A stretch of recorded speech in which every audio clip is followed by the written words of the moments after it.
There you go.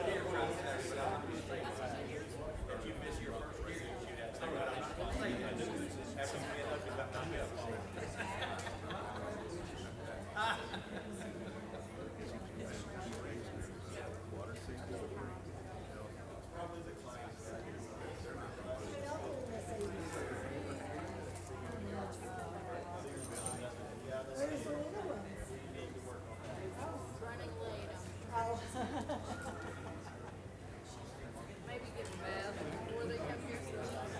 Right. Just had a birthday and they were dancing. So they didn't get bed till 9. I took care of all the bathroom. They didn't leave our house till over 6. Oh, no. Always getting big quick.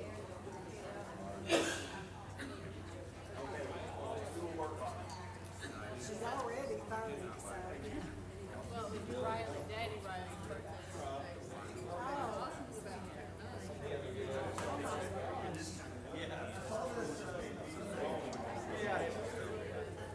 I remember that one was running around here and getting out there and leaving Satan.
The other 5.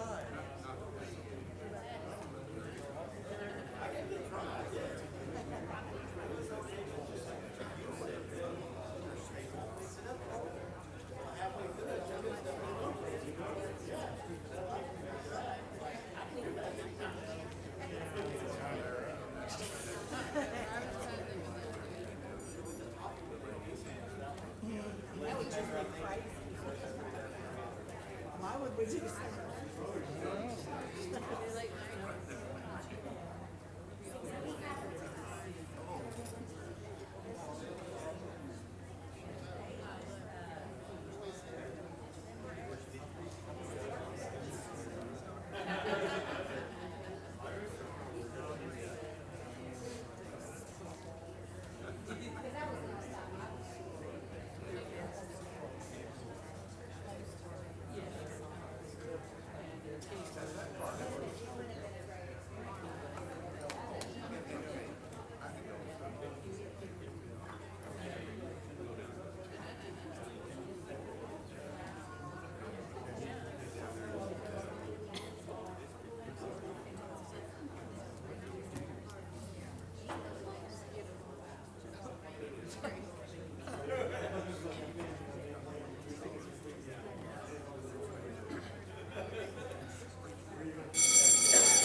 ready to go ahead and to start tonight. It is good to see everyone. I'm glad you all are here. We have a few prayer requests, and then we'll pray, and then we'll get into it. It says, Angie Killingsworth, her procedure went well on Monday, and she is recovering from that. Ron Pryor had an MRI on Monday, and then follow up with doctors today and Friday. Please pray for good results from those tests. Please continue to pray for Sandy Robert. She is at home but very weak. Later, she will have procedures for blockages in her legs. And then lastly, Randy just told me right before church that Caitlin, who's down in Benton, she's pregnant and she's having a hard time keeping food down. And so they took her to the hospital, hooked her up to some IVs. Pam is with her. And so pray for Caitlin, right? Any other prayer requests? All right, let's go ahead and pray. Most gracious Heavenly Father, we bow before you right now. Thank you for your love and goodness. Thank you for always providing for us.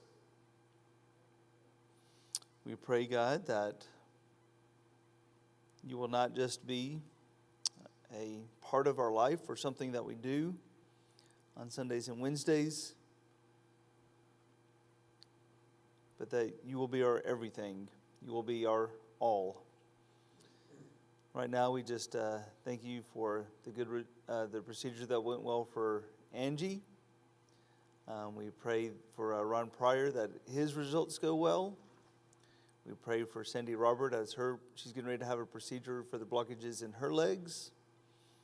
And be with Caitlin as she's pregnant and having a hard time keeping food down. Pray she gets the right nutrients that she needs for her and the baby, and that she'll be able to get over the sickness and get back to her normal routine. We thank you so much for your son. It's in his name. Amen.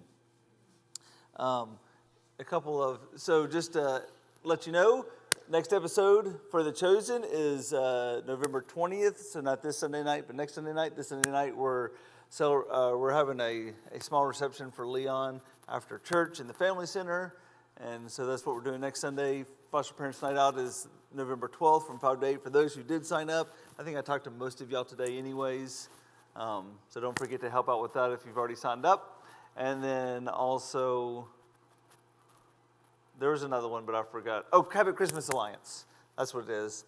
And we are adopting 40 kids or families this year again, and they're going to have a table set up very soon, and we'll be adopting kids for that and buying presents for them. So it'll be in the bulletin and emails and things like that, but that's something to think about. And then lastly, after church tonight, if there's anybody who's able to help, we have the Foster Parent Night Out. We're going to have kids in there playing around and stuff. If anybody wants to help me stack chairs up and move them to the side to give kids room to play, that would help me out as I prepare for that event. So that would be much appreciated. I'm sure we could probably knock it out in just 5 minutes. So there's that. All right. So we're going to continue on with our series. We're doing a Confronting Cultural Lies. We started it last week. I really, really appreciated all of the great comments and things, and hopefully we'll have that this week.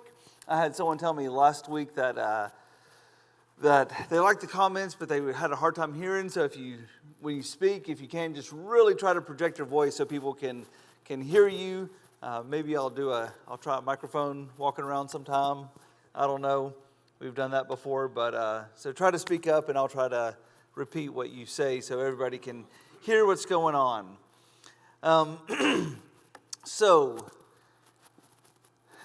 we introduced this series, and we're talking about different worldviews, different beliefs that people have in our culture.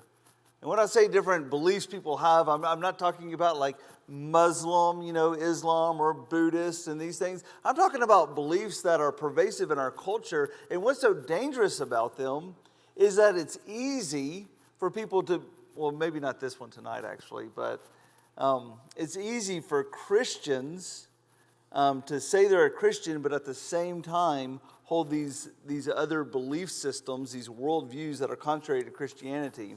And tonight what I wanted to talk about was naturalism. And I'll explain what that is in a second. But for what I found fascinating is for all of human history, for thousands and thousands of years, it did not matter what culture or what time period or what continent you were on, no matter where you went, everyone, everywhere has always believed in some type of supernatural higher power. Everyone has done that. Except it wasn't until just a couple of hundred years ago that people started to reject the supernatural altogether. And that's what naturalism is this rejection of the supernatural. So naturalism says that there is nothing outside of nature. There's nothing beyond the five senses. We only believe what we can observe, and natural causes are sufficient to explain everything in our world. And so people are saying, what you see is what you get. This is all there is. The things that I can see and taste and touch and smell, or maybe not me, but you can see in far off microscopes. That's all there is. There's no higher powers. There's no supernatural. There's nothing else. And just as we begin, I'm just kind of curious your thoughts. Again, this is so different. For all of human history, people have believed in the supernatural. People realize there is something more after this life. And it's only until very recently in human history have people rejected that. Why do you think that is? Why do you think that recently people have rejected the supernatural? Have rejected that, there's something after this life? Yeah, Rob. There's And if you're real close, I might do the microphone just so people can hear you. I never knew that I wasn't loud enough. There's with the advent of modern science, there's a belief called the philosophy of science, which is kind of a religion. Mm-hmm. And it has its own tenets and things, yep. But it says science can explain everything. Mm-hmm. And that's naturalism. Yeah. In its pure state. I can't think of the guy's name. He's on PBS a lot and on Nature, and he's an astronomer, a black gentleman. Oh, Neil deGrasse Tyson? Yes. I heard him somebody ask him, he says, don't you, how do you feel about what you're going to be like after you die? And he said, well, I'm planning on having my body buried directly in the ground so that I can live on because it will nurture nature. Mm-hmm. And that's all that's it. Mm-hmm. And I thought, gee, what a small world you live in. Yep. But it is, that's kind of the basis of it, isn't it? Mm-hmm. Yeah. Anybody else? Why do you think people have rejected spirituality and the supernatural and that there's some higher power over us? It's an unknown. It's an unknown that we don't understand it, and it's not spelled out for us. Specifics are not spelled out, I think. Yeah. Anybody else? What do you think? Right. Well, yeah, you're repeating back to me exactly what I'm saying. Yeah. The question is why? For thousands and thousands and thousands and thousands and thousands of years, everybody everywhere has always believed there is a God. And that is the question. Why do they believe there's not a God? What's the reason behind they don't believe there is a God? Yeah, they just can't see him. I think our culture is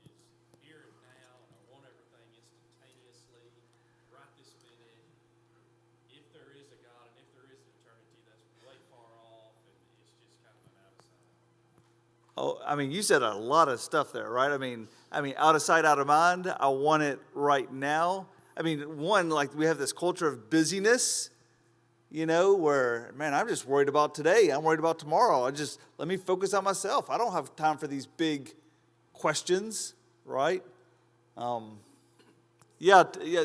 I saw Tim, sorry. And then someone else. Yeah. Is it because people want to think they're smarter than God? If we're so much smarter than God, then there must not be a God, and we can make up our own rules. Oh, I like what you said, that last part. Repeat that last thing you said again. Yeah. No, I mean, you said because people want to make up their own rules. You're looking at egotism. What's that? Egotism. Yeah, egotism. Yeah. Well, and because if there's some higher power, what does that mean? You're answerable to them. You're accountable. I mean, I'm not saying this is the only reason. I think. Everybody's going to heaven, TJ. Yeah. You don't have to do anything. Everybody's going to heaven. Well, and this is another philosophical belief, called like pluralism or progressive Christianity, or universalism. Everybody gets to go to heaven. Yeah, but naturalism says there is no heaven. This is all there is. And I think there is this religion of science. I think people just don't think about it, and I think people don't want to be answerable or accountable to anyone. I think people want to make their own rules and live their own life. I mean, how many of you have known people who were good, solid, Bible-believing Christians, but then you see them start making really bad choices, and then all of a sudden they don't believe in God anymore? Why is it that all of a sudden they don't believe in God? Because they want to do what they want to do. And it's not convenient to believe in God anymore. Are you saying they live their own truth? Yeah. I mean, they live their own truth. Yeah, was that a control?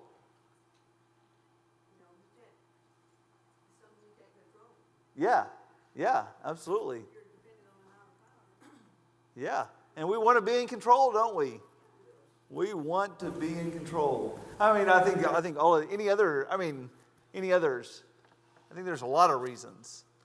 What did I have here? They want to be their own boss. Don't want others telling them what to do. Don't want to have to answer to a higher authority. And I'll just mention one more. I think in the past, what we've done is we've relied on this idea of God of the gaps. I don't know, has anybody ever heard of that before? God of the gaps. And what it says is people are trying to prove the existence of God. And so, like, for example, y'all have heard of Isaac Newton, the apple fell on his head, gravity, this whole thing, right? You tracking with me?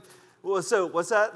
This whole thing. So Isaac Newton, he, because he he discovered, the mathematical formula for gravity, he was able to be able to tell the rotation of all the planets just from, his math formulas. He was a smart dude, right? But he didn't quite, understand everything that was going on with the gravitation of the planets, and it was a little off from his calculations. And so he said, it must be that God is intervening to make the planets go the way they're going, because I got it pretty close, but not all the way. Well, then, other scientists came along later and said, well, actually, you didn't account for this and this and this, and so that's why they're a little different. And so this is what we do. There are people who have good intentions, but they say, well, we can't explain this thing that's happening in nature, so that must be God. But then what happens is they're able to explain that thing in nature later on, and all of a sudden, that thing that we used to say, well, that must have been God, they're saying, oh, that's not God anymore. And so it's because we've been really sloppy with science that we've done this, if that makes sense. Does that make sense? I remember seeing a YouTube video, and it really frustrated me when I saw it, because I recognized that's really bad reasoning right there. And you can look it up. It's called Ray Comfort if you've heard of him. He's like online, does evangelism and apologetics and stuff. And he might have, and he has, I'm sure it has some good things out here. Just this one wasn't. And he held a banana up. And he said, this banana proves the existence of God. He said, look how many ridges are on the banana. There's 5 ridges on the banana. And look at, if you put your hand like this, look, it fits perfect. The banana fits perfectly in your hand. And it's a nice grippy surface so you can hold the banana. And look, God even made it to where you can peel it back really easily. Like God created a world for us. There must be a God, or he wouldn't have created bananas so perfectly suited for human beings. Does anybody know the problem with that argument? Yeah? They're also perfectly gripped by monkeys. Yeah, well, they're also perfectly gripped by monkeys. And also, all bananas that you have nowadays are genetically modified. They don't look anything like the bananas that we had a couple hundred years ago. And so, it's just, that's a God of the gaps type argument. We've been really sloppy with science in the past. And so anyways. Okay, so really quickly, in like 2 minutes, how did we get to naturalism? I think, Rob, you've already kind of said a lot of it, and also a lot of you others kind of helped fill it in, but here's what happened. We decided in the Enlightenment period of the 1700s, we decided that we didn't want the Bible anymore. We didn't want to use the Bible to find out how to live life. And so we said, we're going to rely on our own reason and rationalism. And we're just going to use our own minds to discover truth. And then the Industrial Revolution came along in the 1800s, and we were making all of these big machines and producing all of this stuff. And they said, look, we're using our minds, and we're being rational, and we're making all of this stuff. And it led to this idea of rugged individualism. Like, I can do it by myself. If I just put my mind to it, we can accomplish anything. And it was in the 17 and 1800s when we were making all this progress that we said, man, look at all these great advancements we're making. We don't need God, because look at all of what we can do ourselves. So this is kind of how it came about.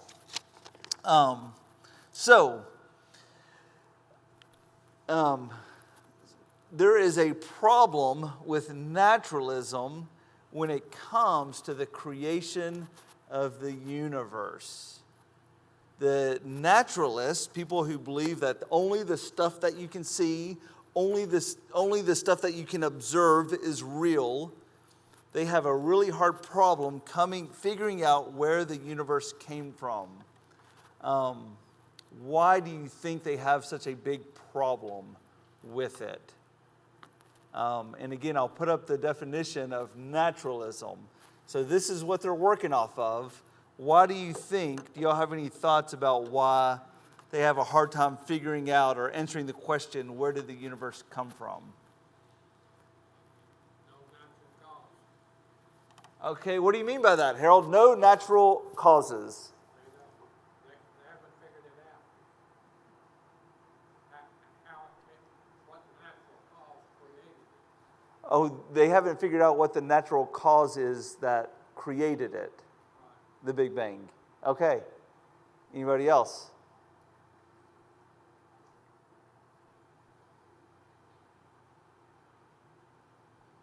Trying to get y'all to, even if y'all don't have any answers, I just want you to think about it for a second. Because the answers are found in what in their methods.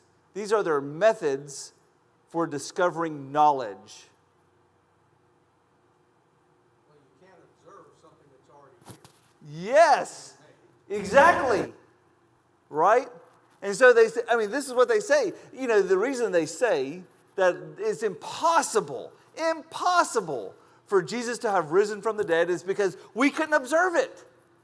And if we can't observe the miracles that happened back then they must be impossible. Well, they're postulating, right? They're making theories about how the universe came to existence. But if you use that same line of reasoning, they can't observe it, right? they are refuting, these are self-refuting statements. They're refuting themselves.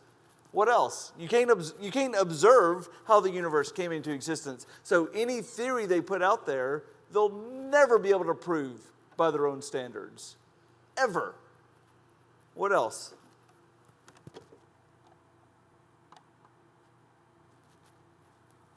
Okay, so I'll run through these with you really quick. Naturalism says there's nothing outside of nature. If there's nothing outside of nature, then they would say that nothing created the universe. If the universe is everything that exists, how can something come from nothing? Right? I've actually heard, they're called people who study like the cosmos, are called cosmologists, and they've actually said before, I don't even have it up there, but I have it here somewhere. Maybe it's on the next slide. I don't know where it's at. But, oh yeah, it's right there. Something created the universe, and that something is nothing. I've heard them say that before. Because if the universe is everything there is that exists, and there's nothing before the creation of the universe, then they're saying the universe popped into existence out of nowhere. But they also say, there's nothing outside of nature. So there must have been something outside of nature to create nature. Does that make sense? You following me? Again, like their own logic does not make sense. Let me give you another one. We believe only what we can observe. This is what Kevin pointed out. Natural causes are sufficient to explain everything in our world. Natural causes cannot be sufficient to explain everything in our world because natural causes cannot cause nature. It can't cause the universe, right? There were no natural causes before the creation of the universe. So again, they're self-refuting statements. I just wanted to point that out because I think it's interesting. A lot of scientists out there want to say, look, we are so smart. Yeah, and we have a mic that we can carry around too if people have comments. Is that what you're... Oh, I'm sorry. Oh, I thought you were just going to carry around the mic for us. Sorry, Tim. No, please go ahead. While I was working out on the road, I heard an example that I thought was fantastic and yet so simple. And the preacher held up a water bottle and he said, I have no idea who made this water bottle, but because I can see it and hold it, I know it had a creator. And it was the same thing with our universe. We can see it, we can observe it, so we know there must be a creator. And I've said this before, but we're talking a little bit about the Big Bang. Is this part of the Big Bang, the naturalism? Because I've got a foolproof plan to rebut that. Because in my 30 plus years working with explosives, nothing ever came together from an explosion. Yeah. Thousands of explosions. Well, I was actually that was my very next point about the Big Bang. Did you know it was actually a Belgian priest, a believer in God, who discovered the Big Bang? The Big Bang, see, we got it all wrong with this Big Bang thing. We think the Big Bang disproves God. Christians are the one who discovered the Big Bang to prove the existence of God. Did y'all know that? The Big Bang came up with a Catholic priest, and he says, look, God exists. Because this was George Lemaitre back in the early, I think, 1900s or late 1800s. I forget when. Let's see. Yeah. So before they knew that the universe... So what they thought, because of all those problems I had just mentioned, like nothing can create something can't come out of nothing, right? Which is what happened with the universe. They said, atheists have always said the universe has always existed. It's always been here. They thought it's just been eternal to the past. And so then George Lemaitre came along, a Belgian priest, and he said, no, look, the universe began to exist. You can call it the Big Bang or whatever you want, but the universe began to exist. And so, thus, there must be a creator. I actually believe, and how do you think the universe got here? God can create it any way he wants. He said, let there be light, and bang, it happened. I mean, call it a big bang, call it a small bang, call it a poof, it came. I don't care what you call it. Let's see. Yeah. So they believed that the universe had always existed. So if the universe was created, which we know it was now, then what created the universe? It has to be something outside of the universe. It has to be something extremely powerful to create a universe that is, hundreds of billions of light years big, with hundreds and hundreds of billions of stars, right? So it has to be outside of the universe. It has to be incredibly powerful. It has to be uncreated, right? Because if you say, no, that thing was created, then what do you ask? Yeah, you're in a loop. You say, well, then what created that thing? Well, then what created that thing, right? You're just pushing it back one step. So it's uncreated, extremely powerful, outside the universe, and it has to be personal. It has to be something that decided to create. And so what do you want to call that thing? Well, as Christians, we call that God. Right? Now, the atheist, a naturalist can call it whatever they want to call it. But this is if we're using logic and reasoning here, which is what the naturalists want to hold up, then, that's the definition of God. You can call it something else if you want, higher being or whatever, but you're getting to the same place, is all I want to say. And then, have y'all heard of the multiverse before? Any sci-fi fans in here have heard of that? No one's raising their hands, but I'm raising my hand. No one. I see people nod their head, but this means raise your hand. I'm just curious here. So some people say, no, there's like millions of universes out there, right? There's the multiverse. And all that does is, again, it pushes it back one step. Well, what started creating these multiverses, right? It would still have to be something outside of the multiverse, extremely powerful, personal, uncreated, right? So it just pushes it back one step. Okay, so I wanted to look really quickly at some lies of naturalism, and then I wanted to look at are there any ways that we've actually bought in to naturalism? Is there any ways that naturalism has creeped in to Christianity? And hopefully we'll have some discussion behind that too. But lies of naturalism. Have you ever heard that science and Christianity are at odds? That is false. Naturalism and Christianity are at odds, but not science and Christianity. Let's see, I said science and Christianity get along just fine. The belief that the universe is governed by natural laws that are testable, reliable, and which can be harnessed was originally a Christian ideal grounded in the character and the attributes of the Christian God.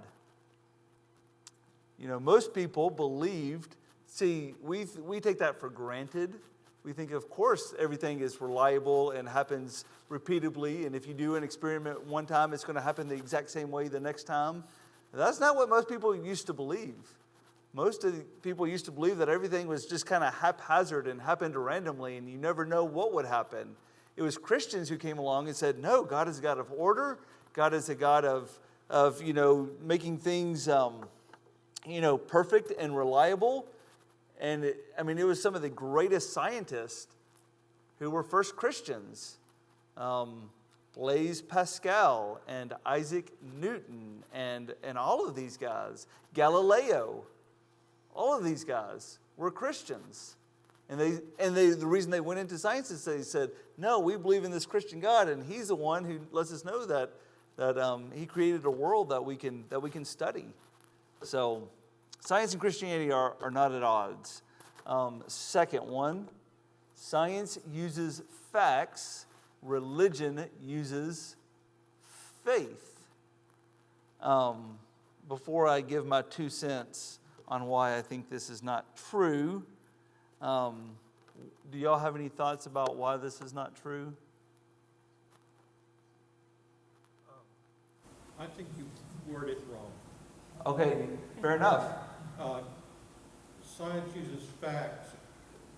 The naturalists say science uses facts and religion uses not faith, but fiction.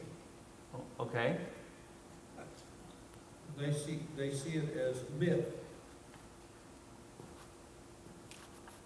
All right. Yeah. Anybody else? Well, if you say faith has substance and evidence, as in Hebrews 11:1, I can see how religion uses faith. Or spiritual worship uses faith. Okay, but Spiritual living uses faith. Hebrews 11:1. okay. So, but give me your definition of faith again, because I think that's really important. Hebrews 11:1 is the definition of faith. Right. Faith is a Substance and evidence. yes. Those were terms, if I understand correctly, legal terms in Yeah. the first century. Right. Yeah. Faith is the substance of things hoped for, evidence of the things not seen. Right. So you're using right, and so this is important, right? And I want to come back around to this in a little bit, because faith is not some blind faith that you just jump off of a cliff. You're right. It's a faith based on Substance and evidence. substance and The heavens declare the glory of God. Right. There's substance right there. right. And I mean, this is the arguments that Tim is going back to earlier, right? You can say, I don't know if this, if you find a water bottle, how did it get here, right? I don't know, but there must have been a creator. Creation calls for a creator, or you could say design demands a designer, right? Yeah. Okay. There's two. I'm having trouble. There's two ways of looking at this too, and that is, and I've gone blank at what they are. It is the idea that faith is substance. Is I'm going blank now. Think about it a little bit. Yeah. All right. TJ? Yes. I'd argue that science is theory and that people who follow science also are using faith. Yes. Yes. So we were attacking just the religion uses faith, but I think you hit on the other part of it, right? Science uses faith also. Do you have any examples for us? If you don't, that's fine. I'm putting you on the spot. You're pushing me there. Yeah, I know. I mean, the Big Bang is a theory. I mean, it can neither be proven or disproven, but people believe in it as though it is fact. Right. And I mean, that takes faith. I mean, you could argue that science is some people's religion. Yeah. Let's see if I have it. Oh, yeah. So I had a couple up here, right? So to go along with your point, like cosmology that studies where the universe came from, that is not a repeatable science in the lab, right? Or macroevolution. I say macro because we do believe in evolution. I don't know if y'all knew that. We believe in microevolution, that species can change over time. And no, a bird doesn't change into an elephant, but we believe a bird can change and adapt to its surroundings. That's called microevolution. Macroevolution is where, a platypus turns into, an ox or something, right? So we're talking about macroevolution. Macroevolution is not something that you can observe. right? Now, we have observed microevolution, so you can't observe it.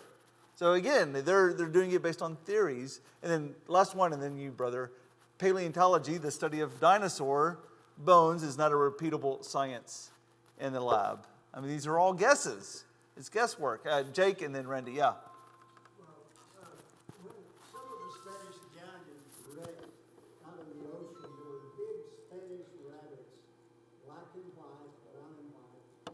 But then they evolved because they had to adapt to the climate to keep from being eaten. They became brown hares. Right. That is a discovery there, and that's what you're talking about, evolving, not evolution by... Well, it's just Darwin. micro and macro. Yeah. Yeah. And in all honesty, like, as Christians, we should believe in evolution. It's just what type of evolution, right? We believe in microevolution, not macroevolution. Yeah. A species can evolve and adapt to its surroundings. It just doesn't change into a different species. Yeah, along these lines of macroevolution, one of the courses I took in college was called coordinated anatomy. They should have called it evolution because that's what it was teaching. And I vividly remember taking this course and they're walking you through this went to this and this went to this, you know, and all the evolution of sharks and into this and that and that. And there was so many holes, and I'm going, how in the world can they believe this stuff? You talk about faith. There was a faith that, oh yeah, it went from here, and there's this huge gap that they can't explain. And then it was like, oh, it got to here, and then it takes off again and does something else. And it was just, that just to me proved God. It didn't prove anything about evolution. But, you know, there was faith involved in their explanation of how you got there, and it just blew me away. I was, wow. Yeah. So, I mean, evolution says that, so animals evolved over time, right? And so it started out with small vertebrates, small animals with, backbones and things like that. And they got larger and larger and larger and larger until we had humans and elephants and all this kind of stuff, right? Well, if you look in the fossil record, in the ground, what you find is what's called the Cambrian explosion, where there is no bones, like no vertebrates. And then all of a sudden there was an explosion of all kinds of animals with bones and bone structures. And it wasn't a small progression over time, like evolution would have said. It said there's nothing. Bam, there's a bunch of stuff, right? Again, so, yeah, there's just a lot of holes. Well, instead of being based on fact, isn't all science based on faith to begin with? Yeah. And then once something is repeated, then it's accepted as fact. I mean, it starts off with a hypothesis. What is that? Right. It's faith. Yeah. If we do this should be the outcome. Yeah. And if you tinker with it until they get the outcome, and then if they repeat it, then it's accepted as fact. Right. Yeah, we call this like the scientific method, right? Which was, who came up with that? A guy named Francis Bacon, who was a Christian. Again, Christians were all over the sciences. If you take the scientific method, then the Big Bang can never be a theory. It can only be a hypothesis. Right. Yeah. Yeah. So, I mean, we do, and all I mean by the Big Bang, I believe in the Big Bang, but all I mean is that the universe came into existence at some point in the past, right? I mean, that's all the Big Bang means, really.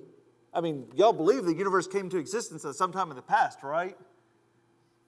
I mean, how long ago it happened, that's another different question, right? But all science points to the fact that sometime in the finite past, the universe came into existence. Yeah. Genesis 1, in the beginning, God created the heavens and the earth. That for me is the Big Bang. Yeah, sure. Yeah. And so, I mean, the way and this is actually jumping ahead a little bit, but I think this is a good part to talk about it. Maybe it's going back to the first one also, like Christianity and science are not necessarily at odds. So like the way to look at it maybe is if you have a kid or a grandkid and you give them a pencil or crayons and they draw a picture and then you ask, What created that? You could say the pencil created that. The crowns created that. And that is exactly right. You could also give the answer and said, well, my daughter or granddaughter created that. And that's exactly right. Science and faith are asking two different questions. Science is asking, how did I say it? Science is asking the how, and Christianity is asking the who and the why, right? And so we're asking different questions. Genesis has nothing to say about the how that it happened. It just says the who and the why, right? So There's a lot of how in there. Every day, there's something created. yes, Tells us how. sure. Thank you for that. I'm talking about more from a scientific. I mean, because God, I believe that God created, but I'm sure you could use some type of science to probably explain it. I mean, even if you just, even if it doesn't make sense, you could, I don't know. So anyways, all right. Where am I at? Oh, yes, another one. Go for it, brother. The idea, remember, Paul is preaching in Athens, Yeah. and he talks to them about, I see you have a altar to an unknown God, that Yeah. which you worship in ignorance, Yeah. I now declare to you openly. Yeah. One of the things that's interesting in their philosophy was they reasoned, okay, this came before this, and this came before that, and this caused that, and this God created that God. Mm-hmm. And then they get back to where they couldn't go back any farther. And their unknown God they called the uncaused cause. Yeah. That which has always existed and caused everything else. Yeah. I think Plato or Aristotle called it the unmoved mover, the Yeah. first cause. Yeah. Yeah. So even in the old times, Yeah. the philosophers had to acknowledge Yeah. that there was something that was always there. Oh, sure. Yeah. Absolutely. And then lastly, for the lies, naturalism says science is the only way to gain knowledge. This, of course, we've already kind of hit on this a little bit, is a self-refuting statement, because what science experiment did they use to come to that conclusion? Right? I mean, did they observe that in nature? Did they see it with their own? Is this a repeatable experiment? No, this is just a claim that they are making that they cannot back up with any evidence whatsoever. It's a self-refuting claim. And going on this, I actually think Christians who believe in the supernatural, we are more open-minded than naturalists, because we are using a bigger toolbox to be able to explain what is happening in our world. You take the resurrection, for example. Jesus was buried in the tomb, and 3 days later, there was no body to be found.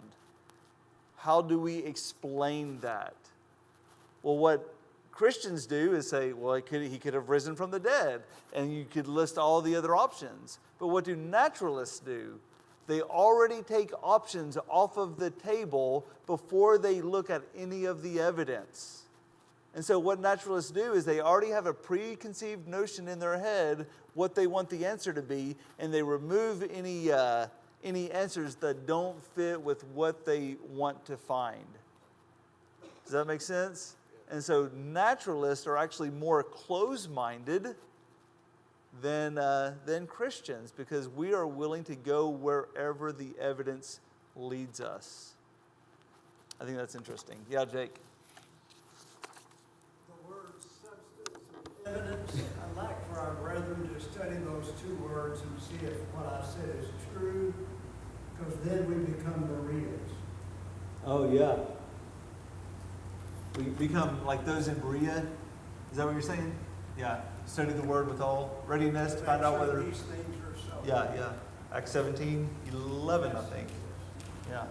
Okay, well, we're almost out of time. This is where we always get to. I want to get into something else, but don't have enough time. Any other thoughts? Because that time is wrong back there. Any other thoughts or comments or questions about any of that? Y'all have any thoughts? We do have a few minutes left, just not enough time to get into my next section. Okay. Well, we'll just go ahead and finish 2 or 3 minutes early tonight. Thank you all so much. I really appreciate the discussion. I thought it was really good. Hope y'all did too. We're done.